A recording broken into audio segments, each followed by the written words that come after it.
Olá pessoal, eu vou mostrar a solução do exercício 33, 32.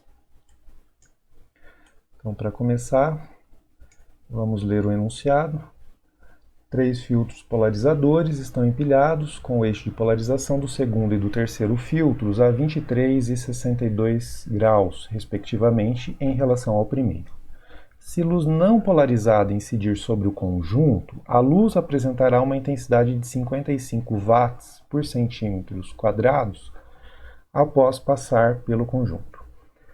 E aí a pergunta, né? Se a intensidade incidente for mantida constante, qual será a intensidade da luz após passar pelo conjunto se o segundo polarizador for removido? Então veja, você tem luz não polarizada incidindo sobre um conjunto de 3 polarizadores, então ele vai passar pelo primeiro, pelo segundo, pelo terceiro polarizador e o resultado vai ser luz saindo desse conjunto com uma intensidade de 55 watts por centímetros quadrados.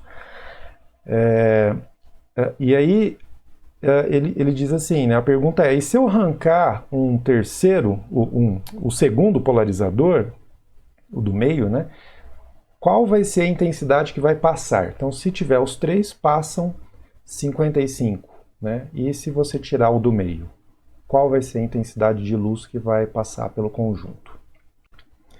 Pense por esse esquema que eu desenhei. Então, você tem luz não polarizada chegando por aqui, né? Então ela vai entrar no polarizador, passar por ele. Se aqui tinha uma intensidade 0 sobre 2, quando ele passar pelo primeiro, ele vai mudar a intensidade, né? A gente já vai mostrar aqui. Aí ele vai passar vai encontrar o segundo polarizador, que tem, né, um eixo de polarização inclinado em relação ao primeiro. A luz vai passar aqui ou não, né? A gente vai analisar. E aí vai chegar no terceiro polarizador, que tem uma inclinação do eixo de polarização ainda maior, né? E no final sai uma intensidade I, que é esse valor que foi dado, né? Então o I é o 55 watts por centímetros quadrados. Então 55,0, né? Então isso aqui é importante para a questão dos algarismos significativos. O eixo de polarização do primeiro, você escolhe, né? Como ele não pediu nada, isso não faz muita diferença, né? Você escolhe, por exemplo, na vertical, né? O que importa é que esse ângulo aqui do segundo em relação ao primeiro é 23 graus e o eixo do terceiro em relação ao primeiro é de 62 graus, né? Bom, vamos fazer as contas, né? A pergunta é, se você vier aqui, né, e eliminar esse segundo e manter essa intensidade I0, que não é conhecida, ou seja, ele não te deu, então você elimina esse segundo, qual que vai ser a nova intensidade I? Vou chamar de I', né? Então elimina esse aqui, né? E aí a luz vai passar direto do primeiro para o terceiro, né? E depois ser transmitida com uma outra intensidade. Então a pergunta é essa. Mas antes de responder essa pergunta, a gente precisa descobrir qual é o valor de I0. Vamos lá. Então, da primeira, ou seja, da luz incidente no primeiro polarizador, passando pelo primeiro polarizador, então o resultado é bem simples, né? A gente sabe que se a luz é não polarizada,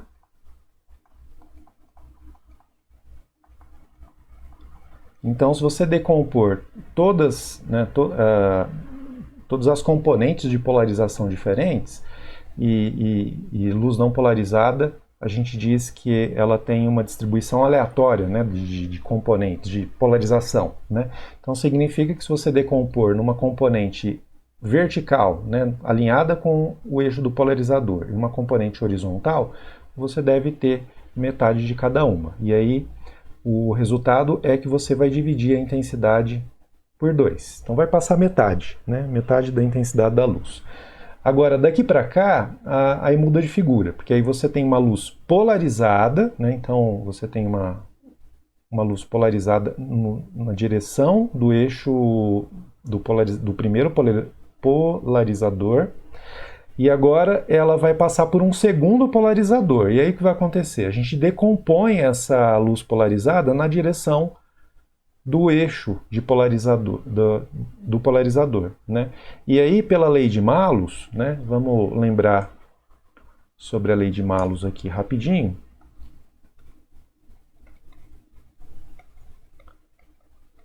A gente tem que a intensidade que é transmitida de uma luz polarizada por um polarizador que tem uma inclinação de um ângulo φ, né? Então, de um ângulo φ em relação ao primeiro, a intensidade transmitida vai ser a intensidade máxima que chegou vezes o cosseno ao quadrado do ângulo entre os eixos de polarização, né? Então, quem que é o I máximo aqui? O I máximo é o quanto foi transmitido do primeiro para o segundo. Então, é esse 0 sobre 2. Então, você vai ter I0 sobre 2 cosseno ao quadrado de φ. Eu vou chamar de φ2. Vou chamar esse ângulo aqui de φ2. E esse aqui de φ3, né?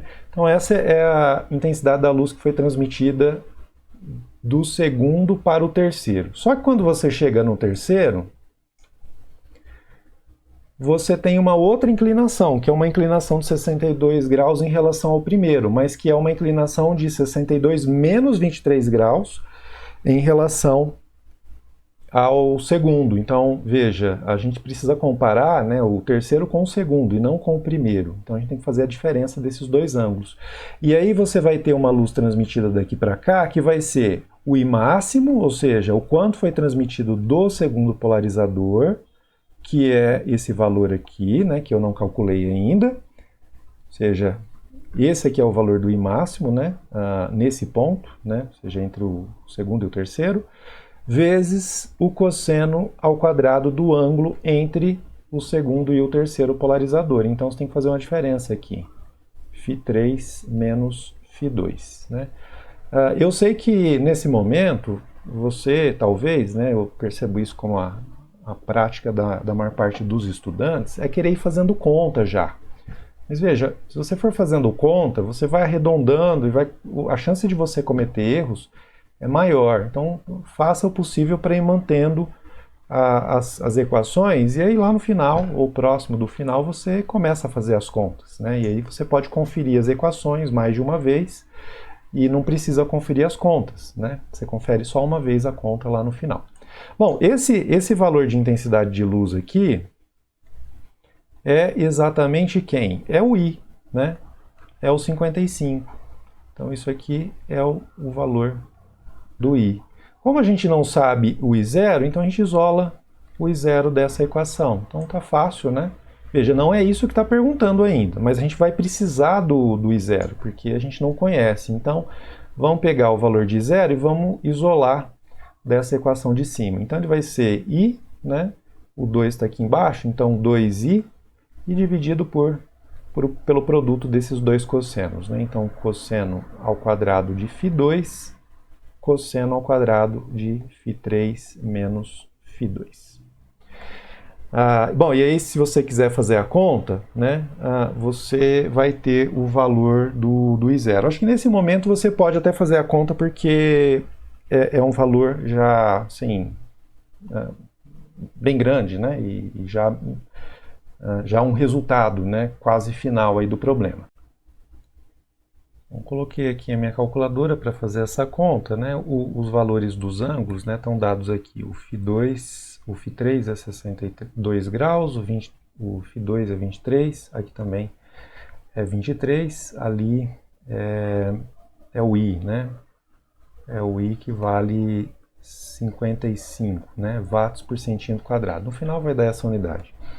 Então, vamos fazer a conta aqui do lado. Então, 2 vezes 55 dividido, vou ter que abrir parênteses para fazer esse produto.